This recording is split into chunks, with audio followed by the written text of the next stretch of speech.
On today's docket, we got KV.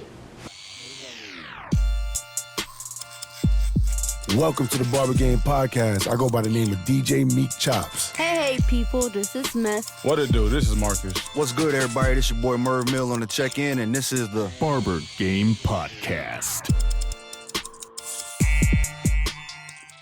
Man, this week's guest, we got a very, very special one, man. This dude is OG, father, business owner, one of the most booked out barbers that I personally know,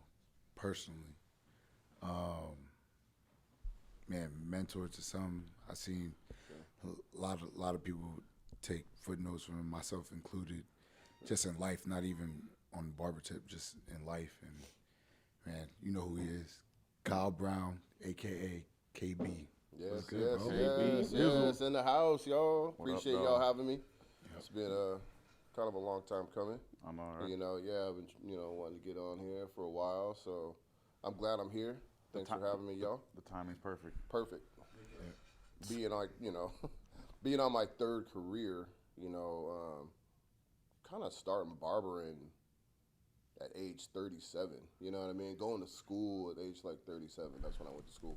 Can we go back? Like, what did you do before? What were you doing before 37? Like, what were you? Okay, you came up in Seattle. You were born here? No, yeah, I was actually born in Hayes, Kansas. Kansas. Yeah, Kansas. Yeah. Okay. Kind of a boy, Yep. and my dad, he was in the military. Ended up getting So you're moving around. transferred over to Fort Lewis, and so. He came out here, and then he had an older brother and sister that ended up staying out here. So once he was done with the military, he just stayed out here. I feel like we probably would have moved back to Kansas. What age were you like when you guys? I was about two. When you moved out here? Yeah, I was about 2 years pretty old. much born and raised. Yeah. I grew up out here. I grew up in Kirkland area. Okay. High school, all that. High school, did all the whole elementary, junior high, high school. Okay. And was out there, and when it comes to barbering. I really feel like I've always had this passion for barbering. You were cutting way back in the day. I was cutting back in the day, you know what I mean? But, when you're young and you're a young brother and you grow up in the area where I grew up in Kirkland, there's not a lot of barbershops, like black barbershops. There wasn't even really barbershops, period. Yeah. Like at all, you know what I mean? Yeah. So, my dad used to take me down to this spot called Johnny Guillory's, and it was down off of Rainier. I don't know if y'all remember. I mean, you guys might remember it. Chubby and Tubby's used to be like the spot, like right across the street, like clothing store, right? Yeah, you can get everything there. You know what I mean? So Columbia. That's that real City? town business shit. Columbia, by Columbia City. It's not that far, but it's that way. You know what I mean? So, just being young and going to the barbershop with my pops, and I had a lady barber too. She was hella cool. She used to hook me up and give me designs and stuff, and then he ended up moving. He ended up moving to downtown Seattle in a high rise. And I'm about 13, 14, and I'm like trying to get my hair cut pretty regularly, and it was way too expensive. You know what I mean? So, I talked to my parents. I'm like, look, why don't y'all just borrow me some clippers for my birthday? I'll just teach myself how to cut my own hair. You remember what they bought you? It was walls. Walls? Yeah, it was walls. Like was it detailers? No, they didn't have detailers. It just said wall. It said wall. We got one clipper. They were black and silver. I'll never forget them. And I never even had no trimmers either. Like I was lining myself up just with flipping it over? Straight clippers. Yeah, just man, clippers. Giving yourself the big part. Oh my God! Trying to do some kind of designs with actual clippers, no trimmers. You know what I mean? That's fire.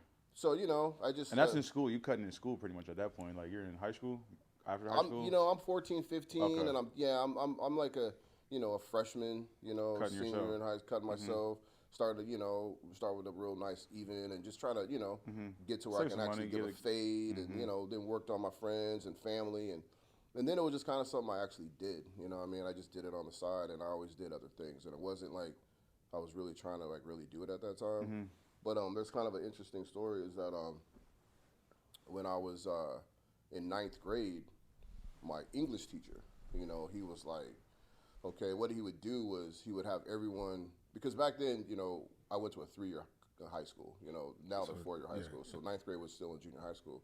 So he was like, once you left school, he would make you write a letter on your goals and what you want to do when you graduate high school. And so what he would do was you write this letter, then he would give you that letter when you graduated. Oh, wow. Yeah. And just let you see, like, okay, what you've been up to, and now are you really going to try to go do this? So my whole thing when I wrote my letter, I said that I wanted to be a celebrity barber and work on the Arsenio Hall show. Oh shit. That had to be the biggest show. You That's know crazy. That Yeah, was, that you know, was that was huge, like yeah. the late '80s, early '90s. It was like major. Like Arsenio Hall was Yeah, like that. he was the dude. guy. Yeah. And so I really wanted to do that. You know what I mean? So I felt like then I had like an interest in it. It was You know there. what I mean? It was like, already It was there. You know what I mean? And once I graduated, boom, he gave me that letter, and I kind of forgot about it. You know what I mean? Because now I'm playing ball, and now I'm like, now my mind is like, oh, I want to go to college and play ball. I want to get in the league, and I kind of forgot about Barber, and you know what I mean? But when I got that letter, it kind of still sparked like, oh, yeah, I still kind of want to do this. But I never really pursued it. Yeah. You know what I mean? Like I went to college and, you know, kind of the typical thing. I got injured and this and that, and I still was just kind of cutting hair on the side, but I had other professions, you know. It's cool how it just never left. You know what Yeah. I'm saying? Yeah, Like, yeah. what else did you do? You was doing what? So you came out of school and you went. What So- path did you take? So what happened when I got back, you know, from college, you know, I went to school at Glendale Community College in California, and things didn't work out. I fractured my back. I was in a full body brace for like a year. So I came back, and then I was about 20 years old, and I was like, man, I just got to get a job, you know. And I started working at this company called Genie Industries as a material handler, and I used to deliver material to the welders. Make a long story short with that, I ended up becoming a welder. So then I was a certified welder, and then I became a supervisor of the fabrication department at that Genie's. I was over there from like mid-90s to like early 2000s. I was there for a minute, you know. And then after that, I got laid off because it was 9/11, got laid off. Then I went back to school and became a real estate appraiser. Oh, okay. And I was appraising houses for about 9 years. And then it was from that, it was like getting towards the housing market crash. And so I was starting to be like, man, I got to get out of this. And that was when I started coming to Chop It Up. Coming to Chop It Up in like 06, Okay. 07, 06 was literally the first time I had been in a barbershop since I was like 13 years old. Oh, Wow. damn. It was the first time, like coming, you And know, you're like to Chop 30. It Up. It was, How old are you? Like 30? How old are you? right now? No, Oh, at then? that point. Oh, yeah. at that time, I was like 35. Dang. What you Was had? that What kind of 35? cut? You had the dreads? What did you have? No, I actually had dreads before, and I ended up growing them out for about 4 years, and I ended up cutting them off because back when I started them, there was no YouTube, there was no way of Maintenance, doing cleaning. it. I didn't know anyone to do it, yeah. so I just grew a fro.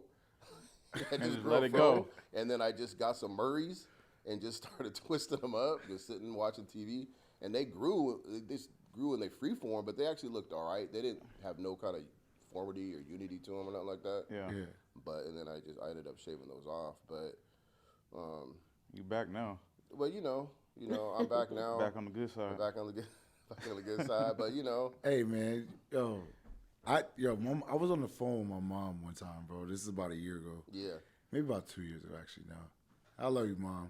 But you was greasy for this. Oh, I know what you're gonna talk about. I know. She literally goes, yo, is that all your hair? And I'm like, do you ever get people ask you that? All the time. Bro, All the time. so yeah, man, that's what that was about, man. I Yeah. wasn't trying to jab you, you know what I'm saying? It's interesting, you know what I Yeah, mean? Like, why would I do that? why bro? would it not be like that? You I know got- what I mean? Right. But you got people of other ethnicities that are mainly asking you that. For the most I got part. Nah, someone that my sees me mom's- every day, and they're like, "That's not your hair, right?" And I'm like, "Yo, you see me."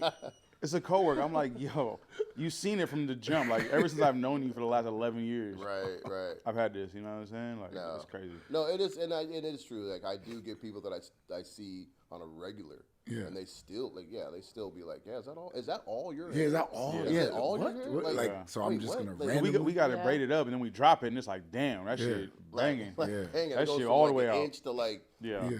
13 inches in feet. like a day. Believe it or not, my dad just asked me last week if my hair was my hair. And I'm like, listen here, bald people. You guys are always the first one to doubt people with hair.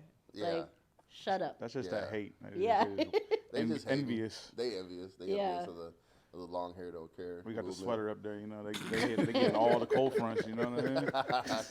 Oh yikes! Are you planning on keeping it now longer than It's getting to a length where I might let it grow another like 2 inches, maybe 2 to 3, and then keep it there. You know? Probably just keep it trimmed up.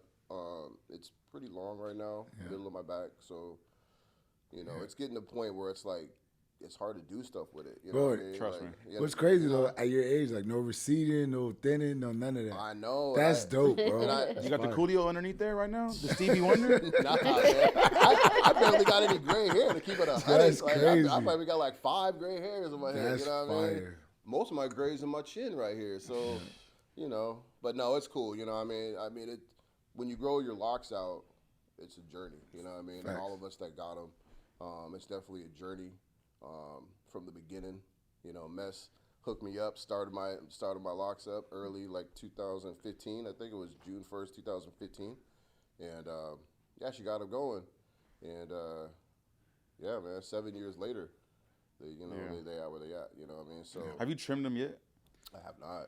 See, that's my thing. I be like, I'm about to trim them, and then I get in the chair and I'm like, you know, like I'm not ready for this, you know? Yeah, I don't. You know, I probably won't trim them for a while. It'll probably, like I said, I'll probably let them grow another 2 or 3, which might take just a couple of years. Are you gonna color it at all? I had thought about it, but then I'm like, nah. All You know what I green? mean? Just keep it all jet black. Yeah. Little and turquoise, a little bit of turquoise and silver. orange? Nah, I ain't doing all that. I'm getting older, man. I can't be out here looking that crazy. Nah, I'm good. I'm good. I got my birthdays coming up next week. Okay. How old? 50. The big Big, one. the big Whoa. 5-0. 5-0. You got plans? You do anything? Yeah. I'm gonna get together with my family. We just gonna go to dinner. Do this dinner thing on Wednesday, and then we're most of us are going out of town next weekend to go watch Savon play. Oh yeah. Play nice. the Chargers, and yeah, they're gonna play at SoFi Stadium. Never been there before, so I got a lot of relatives that live in LA. I got relatives coming through from Atlanta, and yeah, man, we're gonna be deep. We're gonna be deep out there, so it's gonna be a good time. So that's next weekend. So we're gonna celebrate. Watching that young kid grow up and just be, you know, you could see the potential in him when he was young. You know, I mean, he was, you know, playing at age 5 and 6, and you know, in the Cub League and stuff like that. And you're like, you know, he looks all right. You know, he's a kid. You know, he looks okay. It wasn't until he was like a teenager, like about 14, where you really were like, oh, he might have some actual true potential. You know what I mean? Like actual true potential. He was really, I mean, there was a game he played. I think it was the championship game. It was the junior Juanita team against Bellevue, and that game he scored like 7 touchdowns. He had like 500-some yards. Jeez. And after that game, it was kind of like, oh, okay, like he's actually kind of nasty, right? And then he went right into high school. And then when he went to high school, he was kind of like, he really was like man amongst boys, really, to keep it 100. Like he just was just maneuvering around and just really, it was like no competition really for him at that time. It was like he was just getting to be really good, and he started to get really dedicated. And then it was in high school. We were really like, okay, you got really, a shot. Yeah, you really got a shot to at least get yourself in school. You got a bunch of offers, get somewhere. He chose UW, and you know he balled out there. But he didn't get drafted. You know what I mean? Like it was just an interesting time too, because when he entered into the league, he went to the combine, and you know we were all chilling at the house with the whole family. And he was doing the combine, and he was about to run the 40. And this dude runs a 4.6. And we were just like, what? Because he just did a mock combine like week before that.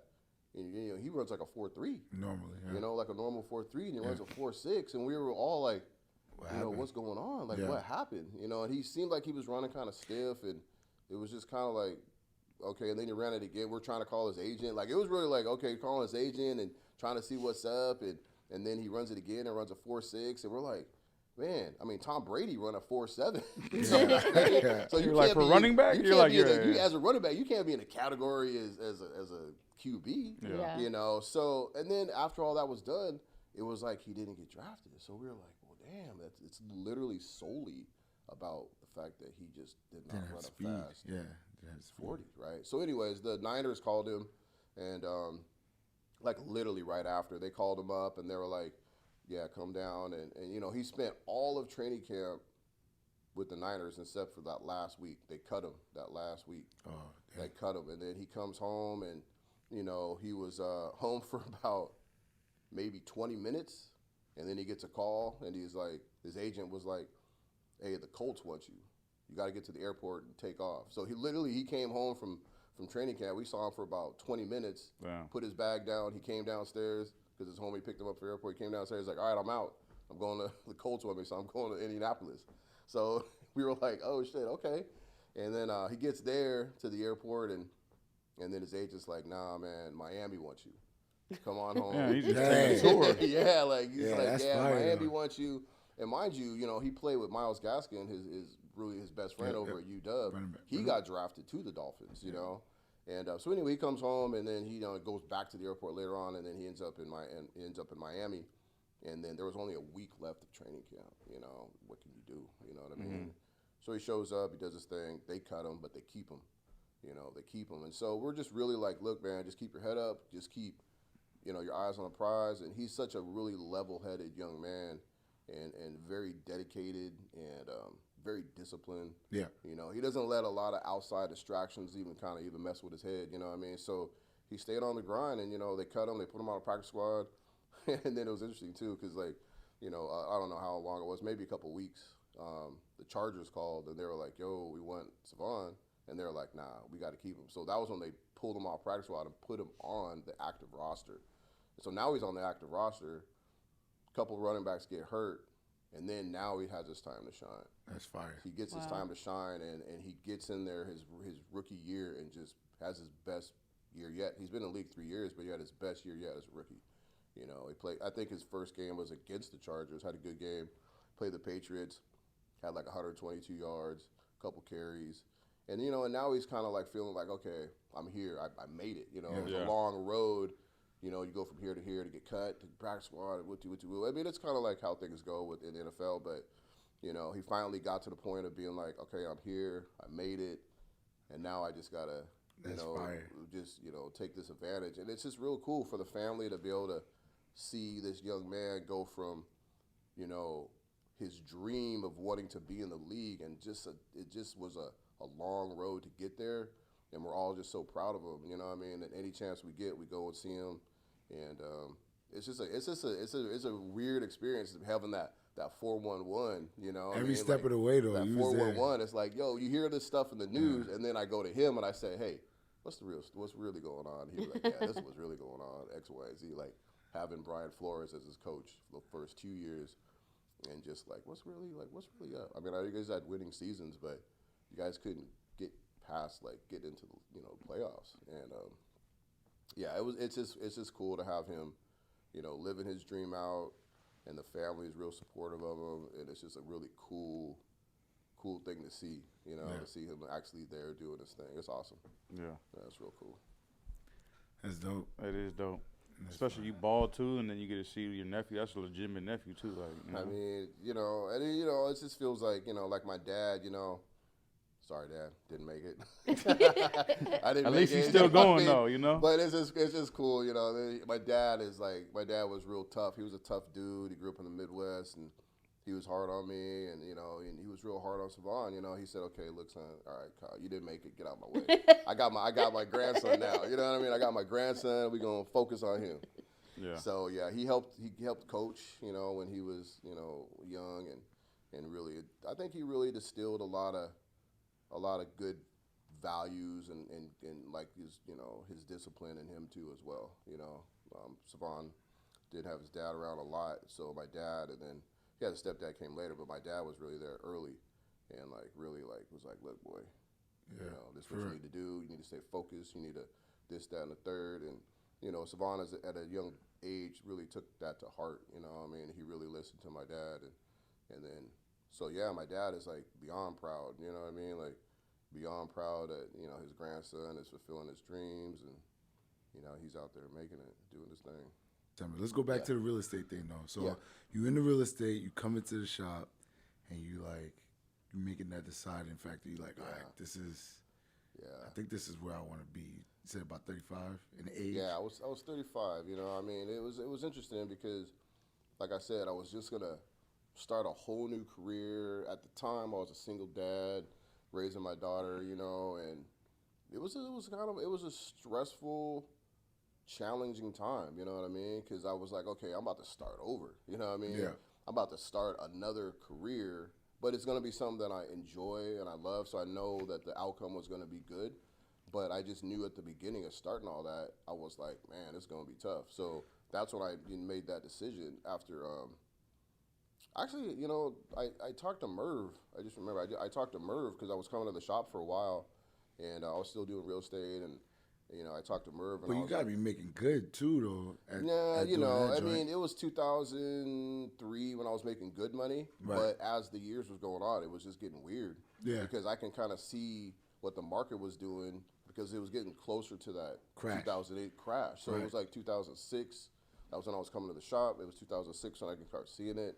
I was doing a lot of REOs, which are real estate owned properties, which are basically foreclosures. You know what I mean? And back in those days, a lot of these brokers were putting people in these loans that They couldn't afford. It's You know what I unethical mean? stuff. Yeah. And but anyone could buy a house. Right. 2000s. Right. You didn't have to have good credit, nothing. You could buy a house, but you were getting messed up. Later down the line, you were going to get messed up. So I started seeing all this stuff. They were having us do all these things. They're making us do way more for less money, and it was just like, I got to make a change. And like I said, I was coming to the shop. I was loving the environment of the shop, and I was like, man, I cut hair. This seems like it's going to be like something. So I talked to Merv, and I was like, hey, where'd everybody go to barber school? Yeah. You know what I mean? Yeah. I really want to look in it. And I remember Merv being like, you cut hair? You cut hair? I was like, yeah, man, I've been cutting hair, man. I don't do it now, but I just, I do it on the side, for, not even really no money, really. I just do my friends and family, just kind of hook them up. But, so anyways, he told me, and then that's how I got hooked up with Evergreen Beauty and Barber College.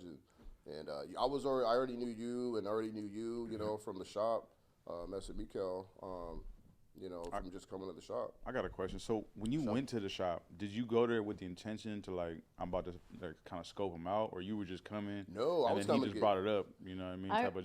I remember when he first came because he came in crutches. I was that was crazy too. Yeah. I was coming for a minute before I had crutches. Yeah. But it was shortly thereafter. Yeah, I Yeah. tore my Achilles, man. I was playing flag football. In this flag football league.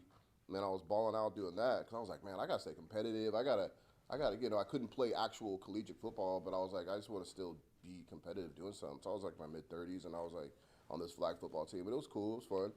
And I was at practice, and I came off the line and run a route, and then my I remember snapped. that story you told me. It's like, yeah. we was in the shop talking about that one time. I was like, man, that shit was crazy, man. That snapped, and then it just felt weird, and anyways, yeah, I had surgery and everything, and then that was short. I just started coming to shop, but shortly after that then I started coming in crutches and stuff like that. But I had no intent then. I just really was like, yo, I want to start going to a barber shop to get my hair cut, Right. and my nephew was actually going there. Mm-hmm. That's kind of how I heard about it originally. Like, he was kind of going there for a hot minute. And so I had no intent to, just go there, scope it out, and then go to school. It was more like, I'm just going to go here and go get my hair cut. And then all of it kind of came flashing back of, being in the barber shop. 'Cause like I said, I hadn't been in there since I was about 13.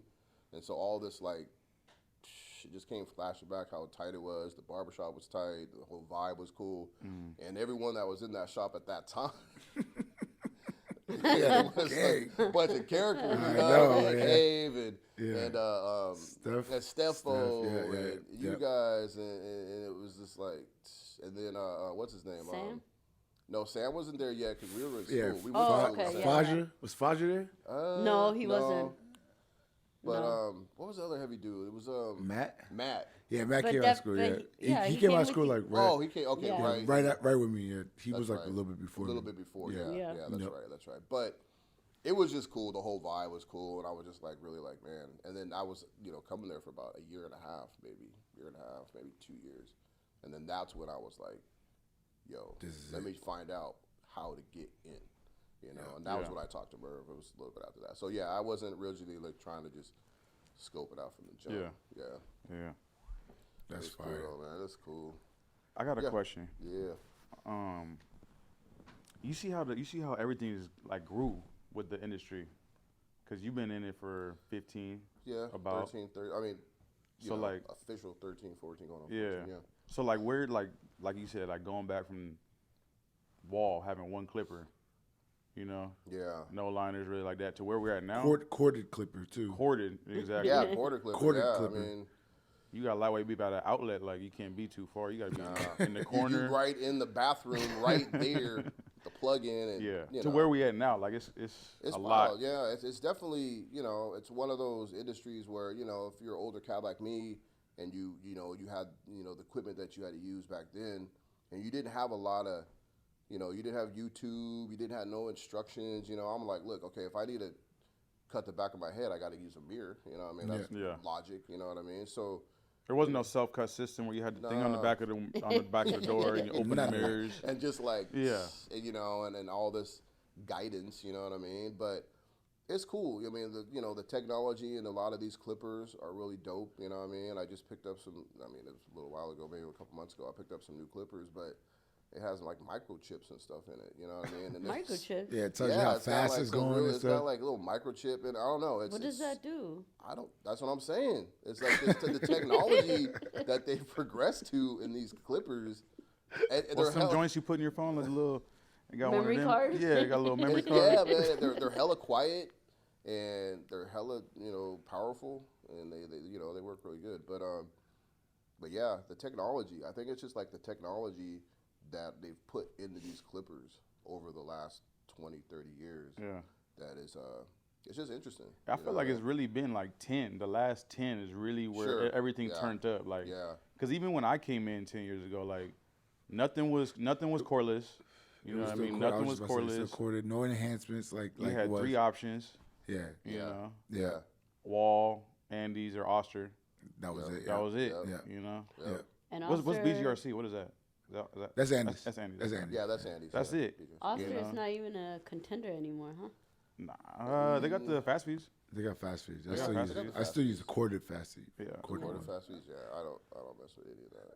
It's crazy because it's like I kind of be like, man, these guys coming out of bars like y'all don't even have to struggle, man. Everything just everything I easy. know, You everything got, cool, You got yeah. the lineup spray. You got the adjusted blades. You got everything. You don't got to Everything. do anything, man. You Yeah, just you just yeah. spend your money and it's good to go. You're good to go. That's what I'm Yeah. saying. It's like the technology of these things, man. It's just, yeah, it's a trip. We had to adjust the blades and like hold it up to the light and like put it against the wall to make sure. You know what I'm saying? Like Make sure they like Yeah, you know. They almost zeroed out. do the but one not all eye, the like way. try to like Oh, you know yeah. what I'm saying? Oh, okay, Now they're it's like, good. man, it's so easy. They got everything. The foaming spray. Oh, they got everything. There's a box out there. I don't know if you've seen it, but it's like a charge box now where you can just plug everything into one box and you got Oh, one I've cord. not seen that. Man, that's what I'm Yeah. saying. It's I've Cheating. not even seen that. Cheating. yeah, it's easy. Wow, It's crazy. That's crazy. Yeah. So I remember we used to take the lighter. Yeah, with the oil, you put the oil, and light the your thing, clippers on fire. and you're like, oh, they're getting sharper. You're like, man, this ain't doing nothing.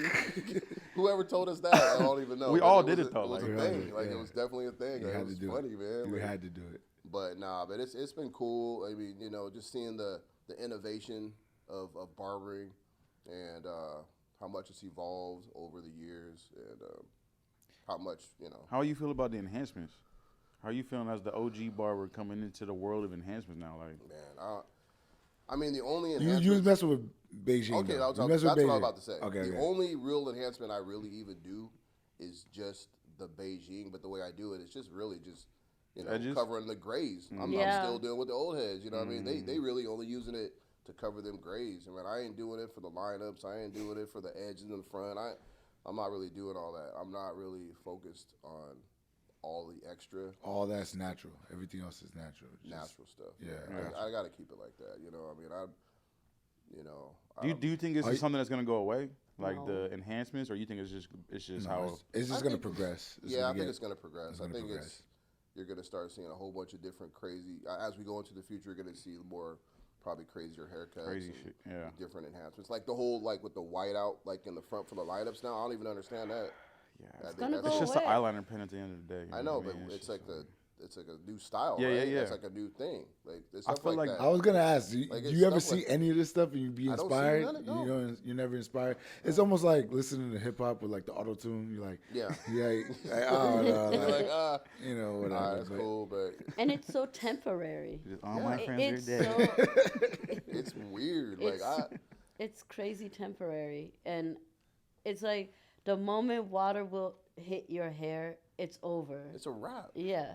You know, you spend all this time. I mean, it's cool. I mean, you got these barbers that are really trying to, finesse these cuts and doing this and doing that and spending all this time. I mean, that's cool. I mean, whatever lane you want to be in, because barbering is, there's all kind of lanes we can be in, from all the artistry and cats putting all this, just doing a lot, you know what I mean? Just, yeah. You know what I mean? Yeah. But there's a lane for it all, right? Yeah. I mean, there's a lane for us that we're really trying to, just, cut hair and do our thing, and, you know what I mean? And then you got the cats that want to spend 2 hours on one head and charge $300 to do a lineup for the beard, and you know what I mean? Like, there's one cat I seen him. He's doing, doing beard work and all that. For $300. Yeah. Out here? Nah, not Oh, out here. okay. I'm like, yo, I wonder what kind of beard work you got to do for $300. That's what I'm saying. When you see this, you're gonna be like, I do that. So everyone that sits in the chair come out with the same beard, like, you know what I mean? No matter how much hair you got, we gonna make it look. Are you feeling? This $300 worth. This It's gonna look perfect. Are you filling in the holes?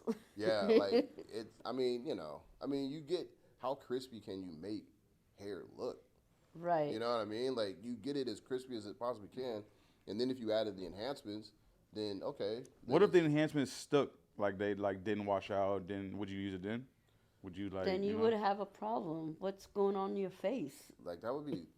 I mean, like if it was more of a permanent situation, like say like it lasts for like a week or two. You know what I'm saying? I mean, More like than semi-permanent, but not permanent. You know what I'm saying? I don't know. It just depends. I mean, if there's a market for it, if I have clients that are coming to do that and that's a new thing, I might get hip to it. And I might start like maybe doing it, but I don't even have the clientele like that. These clients are not coming in trying to do all that. You know what I mean? Like, I guess that kind of depends on your clientele. Yeah. What you, like, if you start doing a couple of those and then those people refer, then you start getting more people that want. Once they see it with someone like, oh, okay, he do it. You do it. Going over there. And then you go, exactly. Yeah. But that's not my lane, so I don't really have that. I don't really pay attention to that. Been in the game a while, and the clientele that I have, it's, young and old. And, the whole design thing was a thing for a minute for us over at Chop It Up. It was a thing. It was a time when every kid that came in wanted a design of some sort, you know what I mean? And then it kind of faded out. Like, the designs kind of faded out. You know, I might get a design to a kid that's like 10, 3 lines on the side of their head. It's a design, right? Yeah. I love it when they ask you for that. Like, can I get a design? Can I get a design? A couple lines. Like, can I get 3 lines? Can I get the step up? Like, you're like, I have yet to see the flight lines. The flight lines. A Seahawk design. They've gone. They're not around anymore.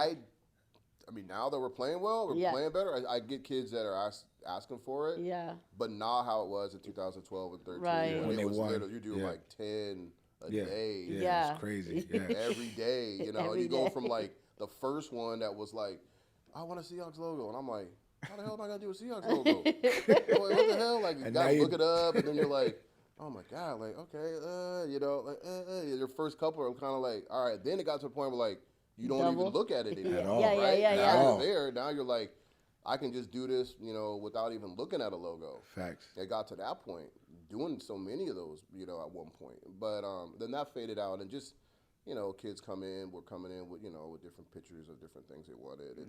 But nowadays, like, it's rare. Yeah. I mean, if anything, they want something. They want like some freestyle stuff. Yeah. Like some abstract stuff. You know or like numbers for their team that they're playing. Numbers for their team or something like that. I play baseball. Can you put a 10 in the back? Right. Yeah. All right. You know what I mean? Easy, like cheese. Yeah. Having the resume, man, coming from the well-oiled machine. That's what.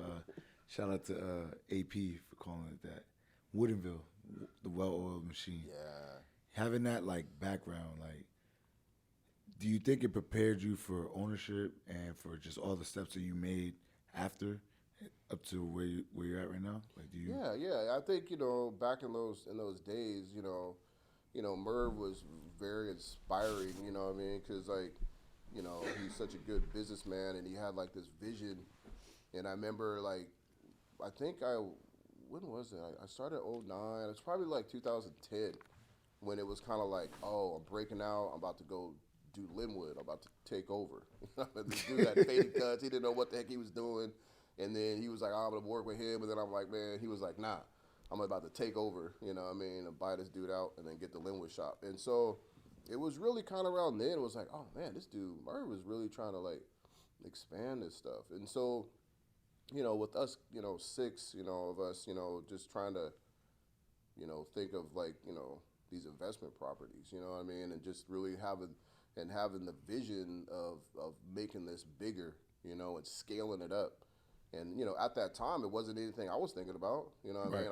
We're at the Woodinville shop. It's the only shop. Maybe then Linwood came right after that, and so we had the 2, but it wasn't like I was thinking like, oh, man, we're going to scale up. We're going to do more than this. You know what I mean? Right. And Murph was like, man, I got this whole vision, bro. Jump on board, and we're going to take off, right? And so it was at that point was like, man, like this is going to be dope. You know what I mean? Like, this is going to be dope. So that Woodinville shop, just being there for X amount of years before we opened up South Center. In 2012, yep. In 2012, it really was like the first major investment for all of us to really jump on board with.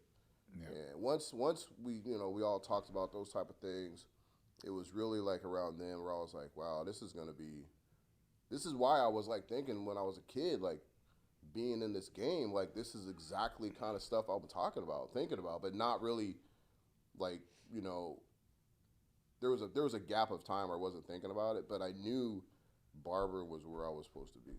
At the end of the day, I was supposed to be a barber, and I'm supposed to be in this game, and I just appreciate the whole beginnings of everything up until now, but just the beginnings of everything. I just remember all of us flying around and putting flyers on cars in the malls and just like doing all this crazy stuff to try to be like, yo, we got to get this place popping down here. And, it was just a fun time. It was a fun time to really see the major growth. You know what I mean? It felt like we were doing like 2 shops a year. Yeah. At the time. Yeah. You know what I mean? Like for a hot minute, like it was like a crazy time, but it was such a cool time. You know what I mean? Like it was really cool, man, to see like Murr's first major vision of what he was really trying to do and just getting us all together and being like, this is what we're going to do. Get on board. Yeah. And if you don't want to be on board, kick rocks. You know what I mean? Kind of a thing. So we had some cats that kind of left. They were really hip to what we were trying to do, especially with the online booking. Yeah. That was such a cool thing to do at that time because nobody was doing it. Barbershops weren't doing the online booking. We were real innovative. Started from having like a laptop in the back and trying to figure out real like Stone Age stuff. You know what I mean? Flintstone stuff. Like it was like, oh, people call, we go to the laptop, try to put the thing in, and like it was just like one of those things, man. Until we progressed, slowly got to the point that we have barbers that left because they were not rocking with the online booking. Like they didn't have the vision. And clients. Remember we had clients. Clients beefing. Clients that were beefing. They were like, I'm not doing that. I'm not doing it. Yeah. I just want to walk in. But they were like, but I just want to call it. You don't see the benefits of it. You know what I mean? Even barbers and clients, like you don't see the benefit of being able to like organize your day. And now we're at a place where you have to book appointments everywhere. Everywhere is like that now. You can't even walk into a restaurant without a reservation that you have to do online. Right. And it's it's serious. Like, it's serious. And I just remember that time when we got hated on and they were just shitting on us, you know what I mean? Because, other barbershops weren't doing that. We were building and we were progressing and, we're opening up shops, we got online booking, and these other caps were like, man, what the heck is Chop It Up doing, man? What's Chop It Up doing? They're out there just wilding, and we're like, yo, man, we're on a whole nother level out here, yo. Like, we're on another level, and it was filthy. Yeah. It's filthy. Yeah. Yeah. It's crazy. Like, how do you see like promoting nowadays? How do you think promoting's changed as far as like, because now we have the internet. How would you go about promoting nowadays? You know what I'm saying? If you were having to redo, say you relocated, you know what I mean? Yeah.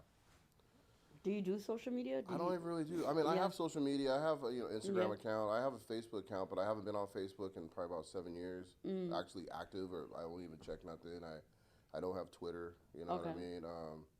It's really Instagram is really the only social media outlet that I even use, but I don't use it for promoting like really anymore. I mean, for marketing is a type of thing where either you can pay a lot of money for marketing and really get out there and like blow it up, or you can be word of mouth. You know what I mean? And especially with our business, we're cutting hair, and people walking around and they're like, "Yo, where'd you get your haircut at? It's filthy." And then you get told, but.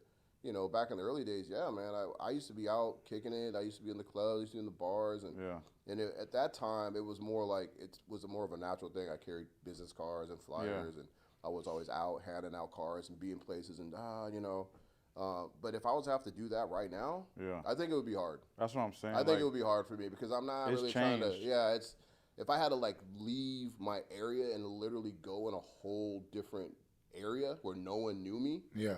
I think it'd be hard. Yeah, it would be difficult because I'm not out clubbing, kicking it. I'm not super on the whole social media, so I would have to figure out revamp. You got to redo everything. Like, people don't know you. They don't know you, and you ain't KB over there no more. You just I'm just a brother that's trying to get here. I'm just trying to get in where I fit in. And it's like, trust me, I will hook you up. And that's the crazy thing about Barber, man. It's about trust. Yeah, people gotta trust you. You know what I mean? Because you about to make them look slap crazy, or you gonna make them look dope. You know what I mean? Look, just trust me. I got you. Trust me. I got you. And they're just like, I don't even know you. You know what I mean? I don't know. Maybe you'll do all right. Yeah. And then when you hook them up, then they're like, bet, I'll be back. Right? Yeah. So you just got to get those people and those initial people to trust you from the jump. So it would be hard. Yeah. Like, to your question, it would be difficult. It would be difficult. No lie. I'm not even going to front. Like, you probably had to start doing enhancements and everything. People be like, you do this, you do that. Yeah. It'd be a whole different business, you know? Seriously, you probably have to jump out there and be like, you got to do everything. What's the vibe now? Yeah. Like, what's everyone on? And you would be like, this is what we're on. And you would have to be like, oh, because it's so different too. Because like back when you like even when I came in the game, there's not even that many barbershops now.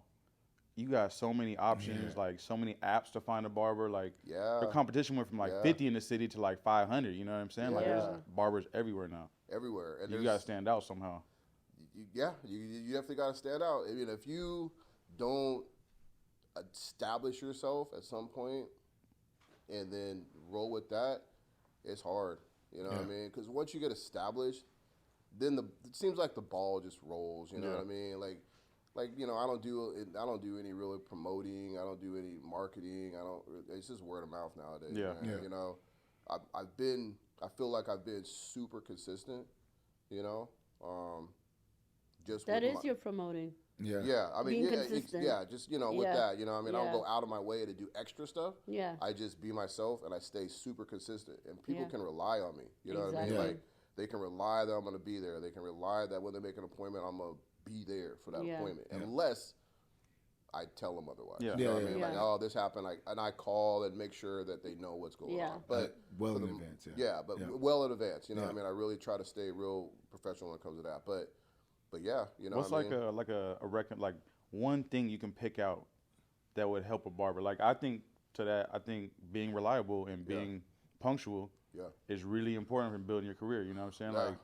Some barbers on my time when I get there, you know, eating or what, you know what I'm saying? Like, I think if you just be there all the time, on time, that's the easiest way. Like, what's one thing you would say maybe that you could, even that one maybe, you know? I mean, that's what I would just say. I would just say, you know, just the consistency of just being a professional barber. You know what I mean? Just trying to show up, be there when your clients are ready to cut, especially in the morning, you know. I mean, I kind of get there right when we open up sometimes. Sometimes I'm there a little bit early, but, you know, most of these people that are coming in the morning have been cutting for a long time, so I'm not like, you know, some new super dude. Pressed. Yeah, I'm not super pressed. But I think that's really what it would come down to. It would come down to the fact of just being professional, being consistent, and being reliable. You know what I mean? Like, those things are, like, key. If you can do those things, then, man, you can build a nice career. You know, but if you are a type of barber that's going to show up like at 11 o'clock and at noon. With the 10:30 already just chilling on the bench, you know? Or, show up at 11 when your 10:30 is chilling, and you see this shit all the time, you know what I mean? You're just like, oh, okay, well, that guy's not going to be around much longer for you as a client, you know what I mean? And if you're coming later in the day and you're leaving early all the time, it's like, I mean, I don't know what people's lives are about. You know, people got different things going on, and I'm not trying to judge no one, but you know, for me, being in this game, it's important for me to be professional like all the time. You know what I mean? And I'm not gonna like be like, oh yeah, you can make an appointment with me, and and then I'm just going to cancel on you because I want to roll out of here. You know what I Yeah. mean? And then you start getting a lot of negative feedback from people instead of getting all that positive, like, oh, you know, I got referred from X, Y, and Z, and sometimes you can't even remember the people they talking about. Yeah, You know exactly. what I mean? 'Cause they're Exactly. like, oh, Exactly. someone referred me, and you're like, oh, okay, yeah, that's what's up. You know what I mean? But just having all that positive stuff coming your way is just key. You know, to have At the least, have communication. Yep. At the least, just have good communication. Take a look at your schedule, and if you can't make it for whatever reason, Right. text, call, email, because you have all that information with the booking. Yeah, absolutely. You know? Yeah. You know, and it goes both ways. You know, Yeah. you get clients that Yeah. that won't even call you Yeah. when they're Right, not going to come, right. and they're the ones that know they're not coming, but they won't even bother to call and just say, "Hey, man, my bad, I can't make it," or "I'm going to be like 10 minutes late." You know, I have a window of 15. It's like it's a wrap. Like if you didn't Right. call me to tell me you're going to be late, Yeah. then after 15, I'm like, I On to can't. If you're next. going to show up, then I'm going to tell you right there, I can't Yeah. get you. Yeah. Yeah. Some people get tight, but I'm just like, look, man, I'm over here trying to run a business, man, and you just want to just show up and not even be like, hey, bro, like I'm running. Right. If you're running late and you tell me you're running late, I will wait for you. Yeah. You know what I mean? How late? How long you waiting? It's 15. That's it. That's it. It's 15. Like, you got another one, bro. It's Bizzle don't 56. play that, bro. I remember, bro, a couple different times, bro. I remember. I'm like, bro, you really? He's like, yeah, I can't cut him. I got all. I'm like, dang. And you was, bro. I remember being down South Center right here, and looking at your books one time. I was like, dang, Bizzle's booked from 8 to 8 all day, and it'd be like a week and a half, maybe 2 weeks out. Advance, yeah. So I'm like, That's dang. crazy clientele right there. Yeah, I was like, Yeah. that's fire. That's lit. Yeah. You know, I appreciate all the people, you know, that come and, you know, come to the shop for one, you know, because it's a big family, you know, we'll chop it up, you know, but then you get down to just being an individual barber in the shop, and I just take a lot of pride in being one part of this machine, you know what I mean, and adding value to the bigger, you know, what am I trying to say?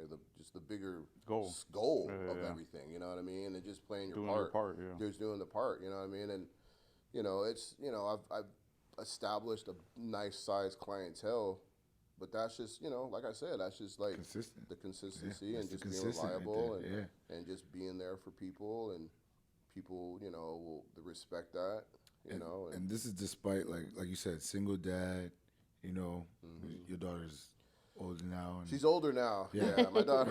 Right. Yeah, Right. she's 24 now, Yeah. and you know, she's been, you know, doing her thing, living on her own, and stuff like that. And you know, I got a great lady in my life now, and I got, you know, I'm not married, but you know, I consider her kids my kids, and you know, and so I feel like I got 2 more step kids, an older son, he's 26, and then my daughter's 24. Then I got you know, my stepdaughter, she's about to turn 15 on Monday. Smart girl. So she's a really cool girl.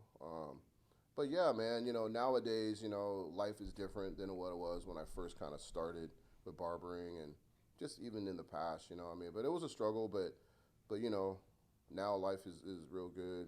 You know, I got a nice family, and yeah, it's cool. Man, I'm not gonna lie. I got to give you your roses because your schedule. You work, not to talk too much, but you work 6 days. No, I work 5. 5 I work, days? yeah, Tuesday through Saturday. 5 Okay. days, yeah.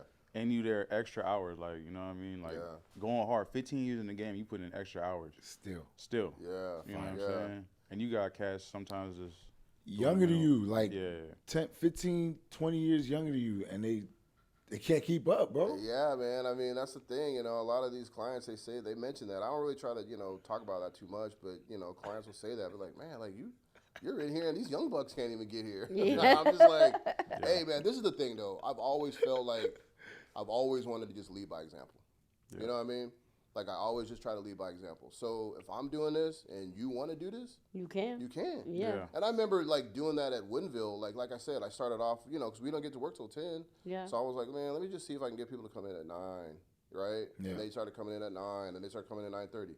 I'm like, all right, let me see if they're coming at 8, Yeah. 8:30. And Yeah. I pushed it, and I said, let me see if these cats will come in at 7. Yeah. So Jeez. So it was 7 to 7 for 6 months. Jeez. I did that for 6 months, 7 to 7, 5 days. Well, Saturday's a little bit different, but for during the week it was 7 to 7. And then I scaled that back. I scaled it back to 8 because I was like, nah, 7's doing too much. And so I scaled it back to 8, and I kept 8, and I've been doing 8 for about 6, 7 years now. Jeez. You know, so, you know, and those people, they appreciate it, you know what I mean? Like, they appreciate, you know, that I'm there because they like to get cut before work. They just like to get up and get going, and it's just, you know, that whole early appointment thing. And plus, I just want to get up and get grinding. Yeah. You know, that's really what it is, you know, and get up, get grinding, start making bread, and, you know, I got the energy for it, so. And here's the thing, when you're doing things like that, because I actually peeped your schedule, and I started doing that now. So I come in early, but like when no one else is cutting, it's easy to fill up them couple slots. You know, when it's early or late, like say you're open till midnight. You know what I'm saying? Yeah. 9 to 12 ain't nobody open, so you can easily get booked. You know, you just gotta do them little things that nobody's doing. That you know. Yeah. You know, and that's crazy. Yeah. I mean, I used to tell I forget who I used to talk to with the window shop. I can't even think right now. Maybe it was Tyler. Not Tyler, but Taylor. I don't know. Tyler. Boogie, you know what I mean? Yeah, Boogie, yeah. But, you know, I just say, look, man, this is what you should do. Just try it, you know what I mean? See if these people, you know, you get clientele, see if these people will book early. Yeah. You know what I mean? And you know, and start making some extra bread past, like, your normal time you normally would be here, right? Yep. 10 to 7. Yeah. And then some of these, you know, they ain't even stay until 7. You know what I Yeah. mean? So, you know, anyways, like I said, you know, I just try to lead by example and just try to let these cats know, like, you know, you can do that. You know, you can do it. You know, just make the time, make the effort, and, you know. It also probably helps having those two past careers. Yeah. To have that foundation of being professional, you know? Yeah. And I feel like a lot of barbers today that getting into it probably never had a job just at a fast food chain, let alone being self-employed. Right. You know? So I think having that is a very positive thing to have that experience, you know? Yeah. You know, like I said, you know, coming into the game being like 35, I had that experience, you know. I mean, you know, like I said, I had a couple other careers. You know, I wasn't fresh out of high school. Right. You know, a lot of these kids, you know, they fresh out. They, like you say, you know, like barbering is like their first career, like not even take a career, just a first job, you know what I mean? And it's pretty intense, you know what I mean? Because even though you're working, you got your business within a business, you know what I'm saying? So you got the whole shell of the conglomerate of Chop It Up, you know, the global the globalness of Chop It Up. I mean, we're gonna get there. But then you have just you know, you got to run your business right there. You know what I mean? So for young people, I think it is difficult. You know what I mean? It is hard to feel like, oh man, I want to be a barber, but then it's like, oh shit, I gotta have it's like an actual real business that I gotta actually really run. Like I really gotta run it like a real business. And I think it is hard for young people getting out trying to like start that to really understand what it really takes. It you know is. what I mean? The skill is a small part of it. Yeah. You know. All the other extra stuff, you know. I remember when we were trying to, you know, we were doing the whole like barber etiquette thing. Remember, we were just trying to build that. I think we were trying to do the school. We were going to have some classes for the up and coming, you know, barbers, and we put together this whole program, and we really couldn't get it off the ground. But I remember my part was researching and putting some stuff together for barber etiquette, because, you know, people kind of come in as a barber and feel like I'm just gonna do this and then and there's like real true barber etiquette and professionalism going into this, you know what I mean? And if you understand that, then you will thrive and you'll succeed, you know what I mean? But when you come into it feeling like, oh, I'm just gonna do this and whatever, show up and this and that, it's like, okay, well, I don't know how successful you're gonna be. Presentation, you know I think presentation is everything. Not to say like sloppy dress, but like, do you sweep? Do you clean up? Is someone, you know what I'm saying? Like all them little things. If I look at your chair, do I feel like that's a $50 chair? You know what I'm saying? Right. Am I paying for that? You know what I'm saying? Why am I paying so much for that? Right. And if you're doing that, then you know. That's why I think that the prices can start escalating when you start Justified. thinking about all them little things. You know what I mean? Yeah, that for sure, man. I mean, that's the thing. I mean, like, you know, just present yourself correctly, and you know, making sure that the clients feel comfortable and feel good, and you chopping it up with the young people. You know what I mean? Because you know, being older, it's hard for young people to talk to someone because they look at you like adult. You're as old as my dad. Yeah, like, exactly. How can I relate to you? You know what I mean? Right. So I just, I don't try to stay extra hip with none. I feel like you kept you youthful though, because I watch as it progressed. You like, you still in the music, you still in the little everything, and then you pulling out like stuff from like your bag, like, yo, this is what the OGs listen to, doing. You know, I remember like Black Milk Radio, stuff like that. I was like, oh, that's kind of fire. Like, it's dope. You know what I mean? Like, So and it is cool. You know what I mean? Because like, I got a lot of young clients. And I try to relate to them and stuff where they're talking about like the little video games and I got a lot of like I don't play video games, but that's the thing, that's the kind of stuff you say, hey man, what you play video games? Like, oh, what's your favorite video game? And then now next thing you know, they're telling you they're excited. They're all excited, and I'm just like. I don't know a lot about it, but I'm just like, oh, it's filthy, it's X, Y, and Z, whatever. I mean, I know a little bit because I got Aaron next to me, so I'm here hustling on all the stuff he's talking about and his streaming and stuff. So I just be, you just take little stuff from what people are talking about, and you just, I'm real informed with what's going on in the world and with different topics and different things, and I feel like I can just talk about different things and feel like I'm making sense about stuff. You know what I mean? So. It's just that, you know what I mean? Just, connecting with your clients, and if they're older, you can connect them there, and middle age or all the way down to young. And I got a lot of kids that I cut that are under 5, and that's challenging, as we all know, you know what I mean? Of course. But if you can connect with the parents and let the parents know that you got their kid and they going to feel comfortable, you know what I mean? And then the kid, after like 2 or 3 cuts, now they're straight. They're chilling. They're cool. They're sitting there by themselves. They're chilling by themselves, and, So it's all good. I know you do the golfing. Yeah. The golfing thing. What's the free time look like for OG? Barber? Right now it's not really golfing season right now, obviously. Right. But that's why I had my schedule the way I had it. That's why I took Sundays off to spend time with the family, and I'm a big sports, fanatic. So Sundays are always, family and sports, and then I took Monday off because I golf. Like when it becomes around May to about October, Mondays is when I'm golfing. Golfing with my pops. Him and I golf a lot. I mean, that's that time that we can spend together. He's getting older. I think my dad now, he's like 77, and he out there, still playing, still doing it. And the whole funny thing with him is like I've never beat him. Like, I've never beat him. Like, I've never beat this dude. Like, he just goes out there and he's just like click, straight down, and then boom, he's on the green. It's crazy when you watch older people golf because they don't hit it far. They just hit it far. Right where they want it. You know what I'm saying? Boom. Yeah, right in the middle. Right in the middle. You don't swing hard. I'm out there killing it. And I'm like, over there. Might drop a ball like it's right here. I pick up this drop it. Like, oh, no, I ain't going that far. But no, man, so golfing is, my dad taught me how to golf when I was, it's funny about golf because he was a golfer in like the 70s, so I grew up with him playing golf. And he was always trying to get me into golf. And I was like, Pops, I ain't playing no golf. I'm out here hooping. I'm playing football. I'm playing contact sports. You know what I mean? I ain't trying to golf. You know what I mean? But when I was a senior, he gave me his old Clippers. At that time, Clippers. He gave me his old clubs that he had. By then, he'd had them for like 20 years. And then he gave them when I was a senior in high school. And I was like, all right, let's see what's up. So he took me to the driving range. And he's like, we ain't going to go out until I feel like you straight. You know what I mean? Because none of my friends were golfing. They were not golfing. And so we hit the driving range for many moons before he felt comfortable even taking me anywhere, so I didn't embarrass him. You know what I mean? Because he's like, this is your son? Yeah. He's like, wait. I thought he was an athlete. Like, he's out here. How are you so good? How is he so terrible? You know what I mean?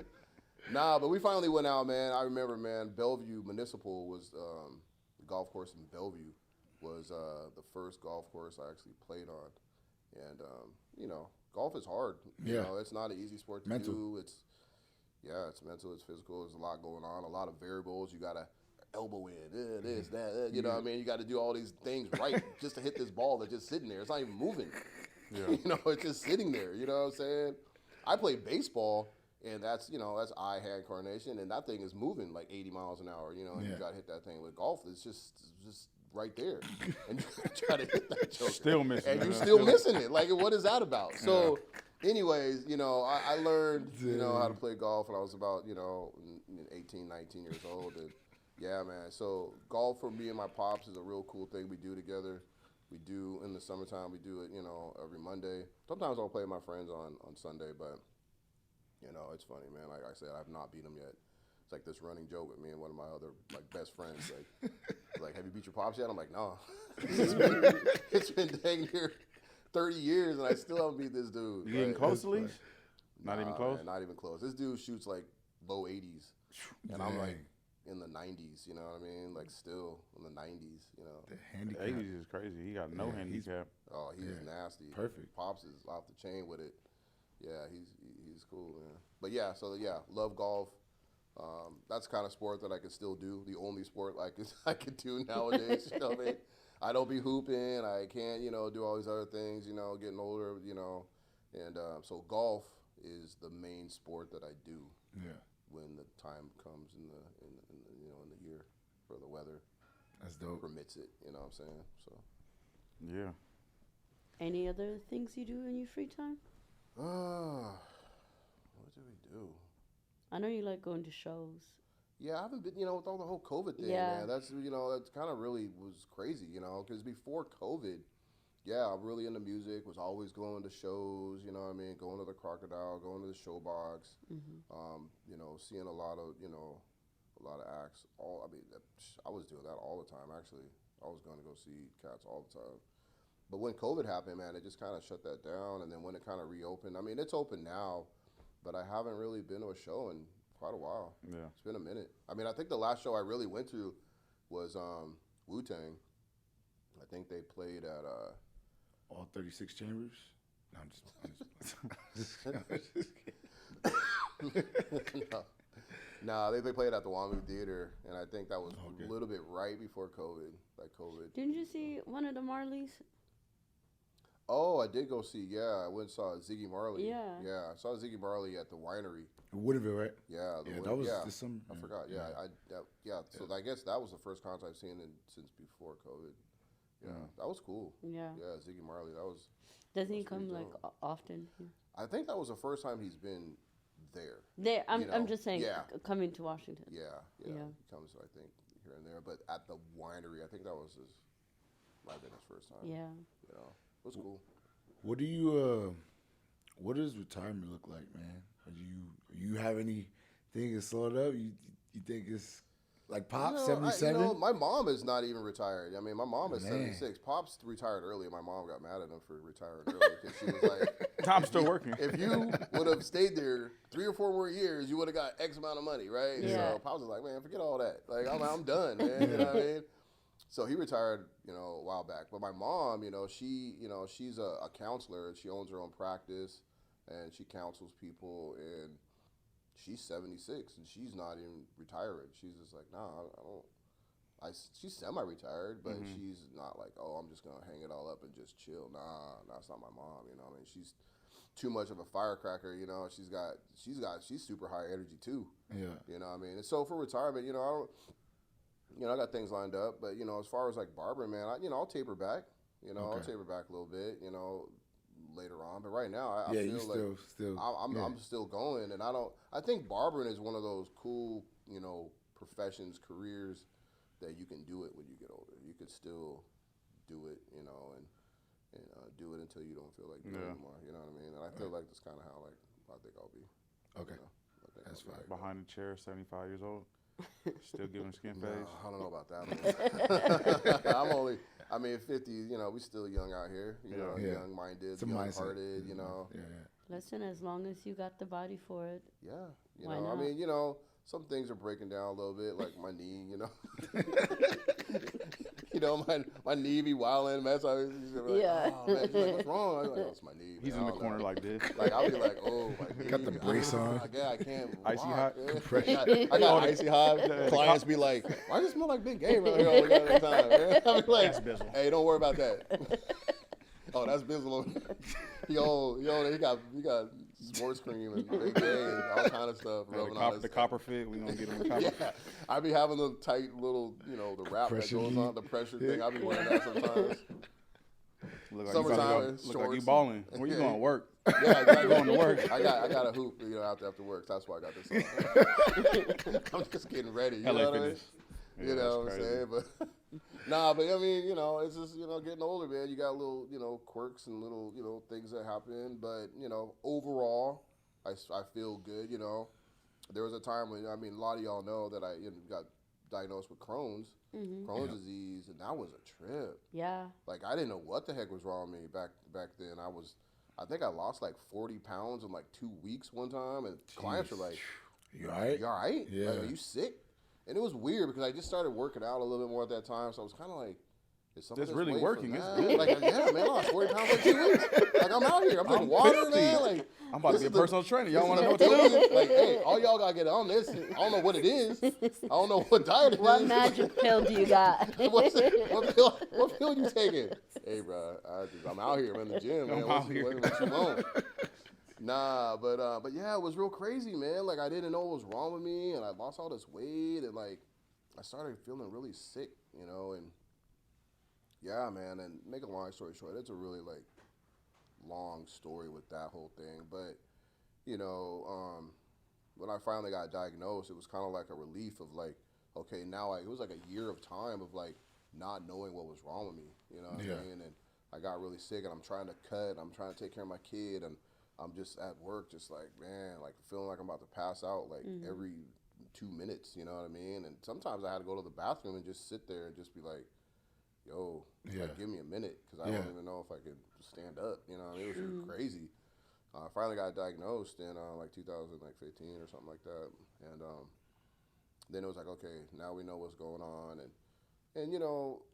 it was good. I had gotten this gastroenterologist lady that really focused on Crohn's disease, and she knew how to really deal with it and what medicine I needed to take and stuff like that. So when I got dialed in and tapped in with her, she really got me on the right path. And then it got to the point of being like, okay, this is what you got to do. It's going to be critical, but, this is what you got to do. I ended up having a couple surgeries, and it was crazy. Anyways, when I got my medicine, it's like, okay, so all I have to do is come to the hospital every 2 months and get my medicine via IV. And so that's what I do to this day. Oh, wow. I go to the hospital every 2 months. I sit there for about 2 hours, and I get my medication via IV. And I think if I didn't have that medicine, it might be curtains. Yeah. Not like curtains, but it would be like You I wouldn't wouldn't be be able cutting. to function. It No, would no, cut, yeah. I wouldn't be able to Yeah. do cutting. I wouldn't be able to do a lot of things, because there was a time when I'd have my medicine and I would have like a gap of like a week, like 4 days, right? And that medicine was wearing off, and I could feel it, all the effects of having Crohn's, and it's it's an autoimmune disease, and it affects your insides, your colon, and all your stomach, and all that kind of stuff. And I'm literally like in the bed, like I can't even move.